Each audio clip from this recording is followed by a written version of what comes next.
Nako, eto na nga ang ating hot headlines. Gusto ng rough love, pero soft-hearted naman ang jowa. Ayan.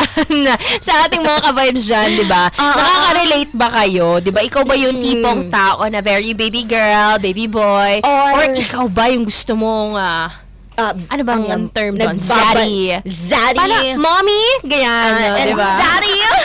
Or kung yung tipo na gusto mo yung nambabalibag. Ganon. Binabaligabag ang puso. Puso, ganon. Diba? Oo, kasi may mga tao talaga na gusto nila. Yung tipong naguguluhan sila. Gusto nila yung parang nahihirapan sila sa mga nararamdaman nila. Crazy in love, ganon. Beyonce yan! So, ito na nga, di ba? Ang kwento or ang issue kasi tonight, issue to nila, ka-vibes natin na si Maki at ang kanyang girlfriend na si Sheila. Oh my goodness, Maki and Sheila. What parang is ang it? cute naman ng pangalan nila, no? Correct. Very mala-teleserye ang peg. So, itong si Maki, 29 years old Oy, 29? na siya. Malaki And na may yan. girlfriend siya. Oo, tanda na sila, mature na, di ba? And ito naman si Sheila, ang pangalan ng kanyang girlfriend. Masaya naman silang dalawa. Di ba? Walang third party. Ay, mas maganda yun. Di ba? Perfect eh. Yung tipong ang saya-saya nila together, love na love nila ang isa't isa.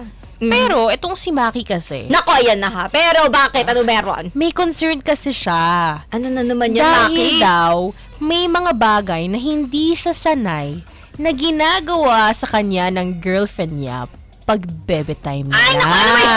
Ayan. Ano ba yung ginagawa nyo pag bebe time? Oo, diba? Ano ba yan? Ang sabi kasi ni Maki, habang tumatagal daw yung relationship nila, mas nagiging open siya pagdating sa intimacy. Which is normal. Good yun, di ba? Yeah. Hanggat sa isang araw, bigla na lang daw sinabi ni Sheila na mas gusto raw niya kapag may konting pain involved. Ay, gusto pala ng sakitan. Oo. Ay, bakit? Basta. Ay, ano ba? Sakitan physically or ano ba? Oo.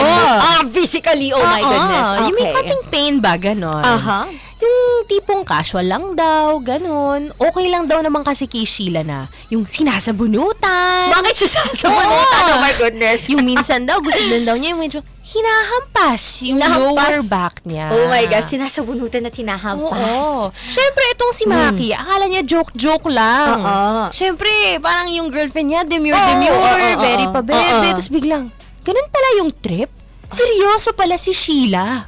Ay, Diba? iba yan Ano pa? Sinasabi daw kasi ni Sheila na mas nata-turn on daw siya pag ganun. Yung mas nafe-feel niya daw yung connection, yung intensity.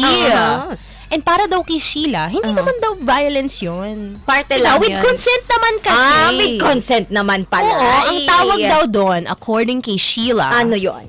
trust and control. Tiwala. At pag control naman Bella. Pagkontrol.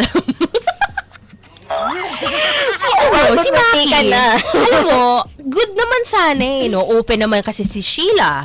Diba? Tsaka, mukha namang may consent siya, komportable na siya, diba? So, okay naman siya, diba, kung iisipin mo. Ang problema, si Maki. Ikaw pala may problema, Sabi Maki. daw ni Maki, hindi daw kasi siya sanay sa ganong type ng intimacy. Yung tipong nawiwirdohan siya. And ang rason pa niya ay kaya nga daw nila ginagawa ang maglabing-labing para masarapan. Hindi yung masaktan. Gusto lang ng sarap, ayaw ng sarap. Pero may mga masasakit kasing masarap. Oo. Kaya naman daw, kahit na gusto pa ni Sheila, ayaw gawin ni Maki dahil ayaw niyang masaktan physically si Sheila.